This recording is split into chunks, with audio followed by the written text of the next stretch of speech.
All right, welcome back in to another installation of the Court Sessions film room. This week, Mike and I are continuing on with our transition theme for the month. We're going to do 2 Miami Heat breakdowns this week. Go Heat.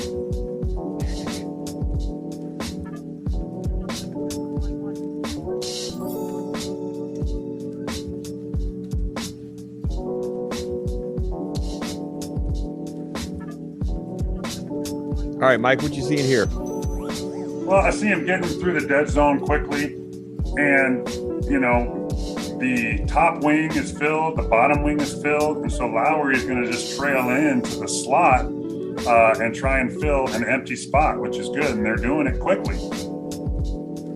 Coaches, please notice that this is, again, I keep using the term traditional basketball, just always challenge us to kind of rethink some of the ways us as coaches were even taught. I was taught this way, like this, the way I was taught, we pull this out because this is a 2-on-3. We don't have the numbers. Don't attack.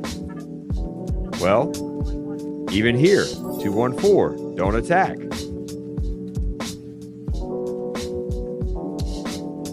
Here's the magic. I love the big. There's no big in front of him, so he's just coming down to the rim, even though Lowry's penetrating.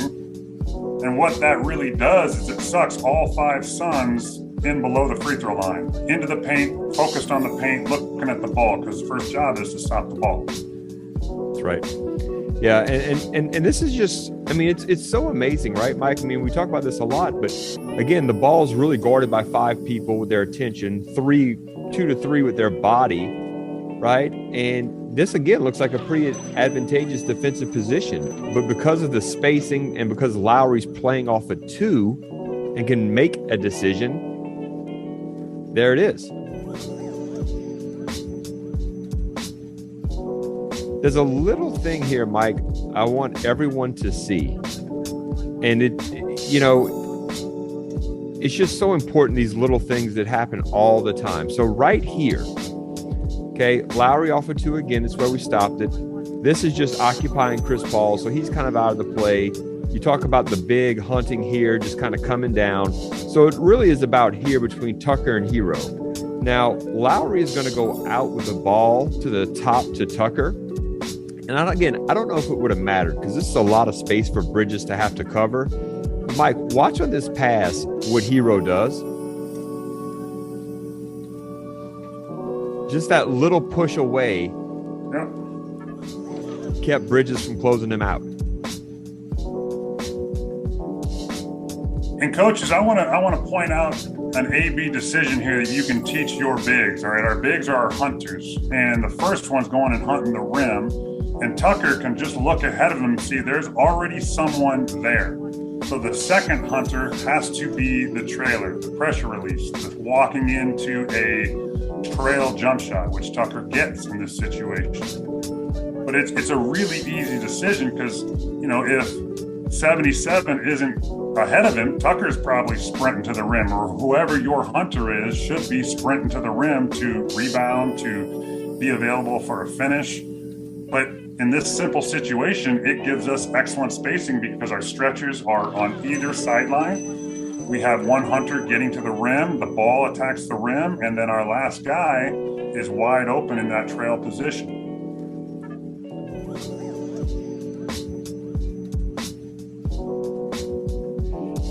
All right, here we are again with our second clip of the Heat.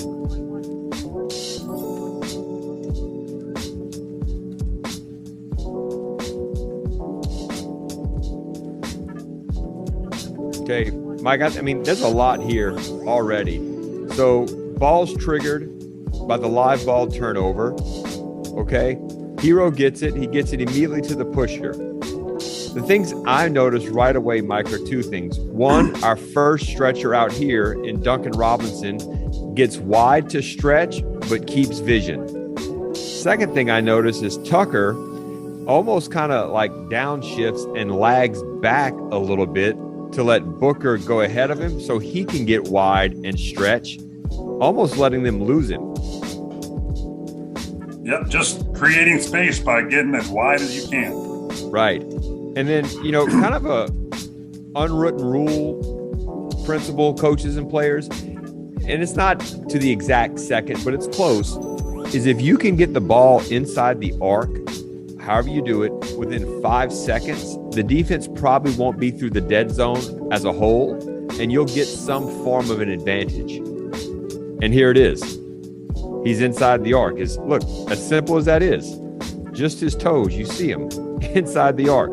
Look at the attention. 1, 2, 3, 4, 5. 3 guarding with the body, 5 guarding with the attention.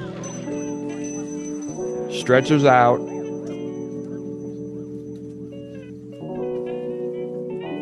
So, Mike, how would you teach this? Like, I was just keep looking at this. So, how would you teach this, like, defensively here? What would you think? What would you like? What have you been taught? What's an NBA coach saying in this position defensively?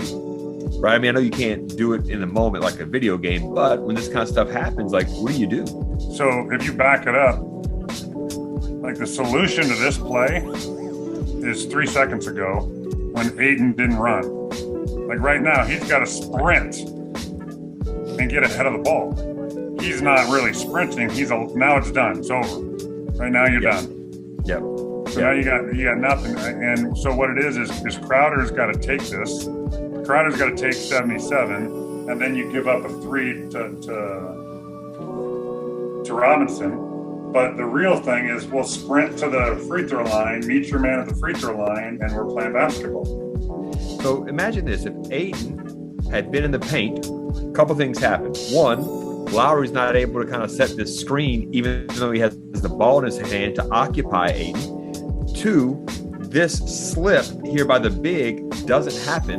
And then these 2 defenders in Crowder and Booker aren't in no man's land in terms of not guarding the ball. I'm sorry, not guarding their man in the wing, the stretcher, but also not really able to take away the cut either.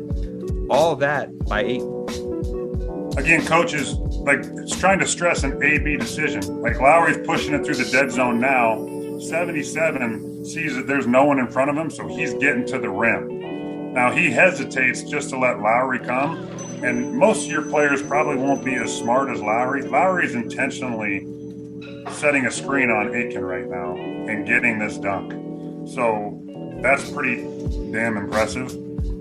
But what's not is just the decision by the big to run to the rim. There's no one ahead of me, I'm going to the rim. In this case, Hero's kind of acting like either a stretcher or the second hunter, and so he's trailing in behind. But Lowry just does a great job of engaging the defense, screening off Aiken, and getting his big a dunk.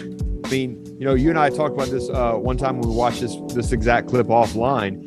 This is a 4-on-5, right? Numerically, it's a defensive advantage. But the truth is, they played 2-on-5 this clip. It was just the big and Lowry playing against 5. But coaches and players, again, because of the stretchers in the corner and their spacing, 2 were actually able to beat 5.